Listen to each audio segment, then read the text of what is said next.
Ćao ljudi, danas ja i naš gost ćemo vam pokazati gdje da nađete filmove, serije i podcaste na srpskom.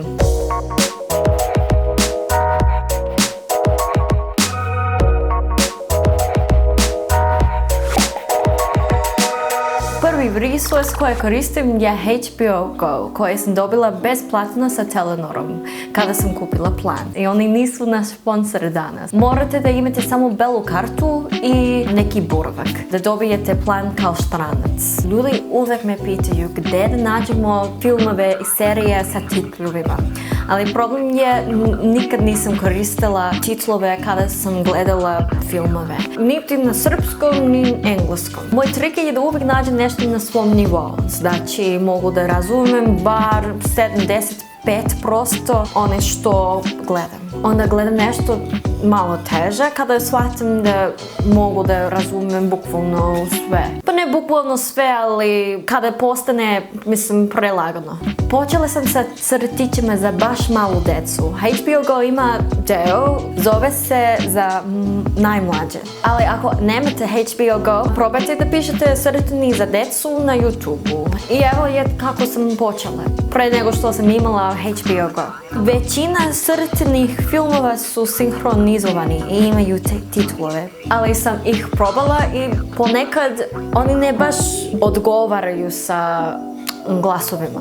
Ali bolje išta nego ništa. I onda sad možemo malo više. Onda gledamo crtane za stariju decu. Koristila sam sajt crtani.tv.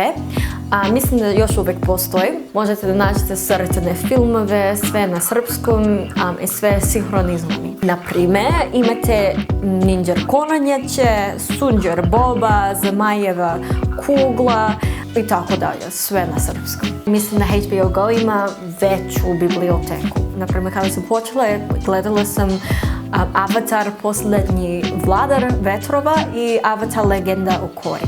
Sad, mi smo na nivou gdje možete da razumete većina, možda dovoljno da počnemo da gledamo baš filmove. I mislim šta je dobro za početku je Disney filmove. Lako nam nije da gledamo. U stvari lako nije da gledamo. I onda posle toga polako krećete do nivou gdje možete da gledate i savremene filmove ili serije. I YouTube. Mislim, na ovom trenutku kada možete da pričate sa ljudima, ovo je trenutku kada možete da gledate srpski YouTuberi. Pogotovo vlogove. I posle toga, ja nisam na ovom nivou, možete da vidite ove narodne filmove i serije koji imaju baš srpski humor. I također dublje značenje. Znači da je malo teže za nas kao stranci da razumemo, ali je moguće. Kako god volite da gledate, imate YouTube. Naprimjer, ja volim da kuvam, da montiram vidije i da učim o jezici. Onda ja uvijek stavim moje pitanje u YouTube-u, naravno na srpskom, i onda dobijem odgovor na srpskom. I meni je preinteresantno da mogu da učim i vokabulare koje ću ja koristiti bukvalno svaki dan. Nažalost, kao što sam vam rekla, nisam na ovom nivou gdje mogu stvarno da razumem i da gledam ove narodne serije, filmove. Onda sam dobila pomoć od našeg gosta danas, Moja Blue. Gde ste ljudi? Slušajte, znam da je teško da nađete filmove i serije na srpskom, ali zato sam tu ja da vam pomognem.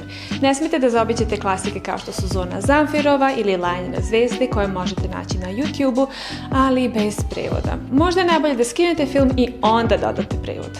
Ali situacija je mnogo bolja sa serijama. Na sajtu RTS Planeta.rs možete naći serije kao Jutro će promijeniti sve, na Amazon Prime Video Senke nad Balkanom, na YouTube kanalu Košutnjak film možete naći Ranjeni orao, međutim većina ovih serija isto nema prevod. Ali znate šta ima prevod? Moji vlogovi na YouTube kanalu Moja Blue. Uživajte! Hvala ti, Moja Blue. Sad, podcaste. Ja koristim podcast.rs za nego K. Ja pratim Agalast koji ima stvarno odličan podcast i on stalno stave nove video na YouTube-u. Nažalost, oni nemaju titlove. Podcast.rs je besplatan. Kako god volite da gledate, verovatno ćete naznaći nešto koje ste zainteresovani. Zadatak za ovu nedelju. Nađite nešto vama zainteresovane koje je na svom nivou. I to je to za danas. Sljedeće nedelje ćemo pričati o čitanju kao metoda da nauči srpski. I pokažat ću vam kako koristim knjige da učim srpski. Vidimo se sljedeće nedelje. Ćao!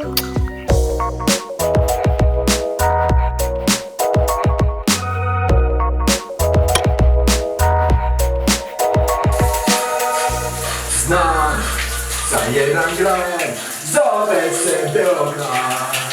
Znam za jedno ime, ko mi ne povije. Znam za jedan grad, gdje ću večno dan.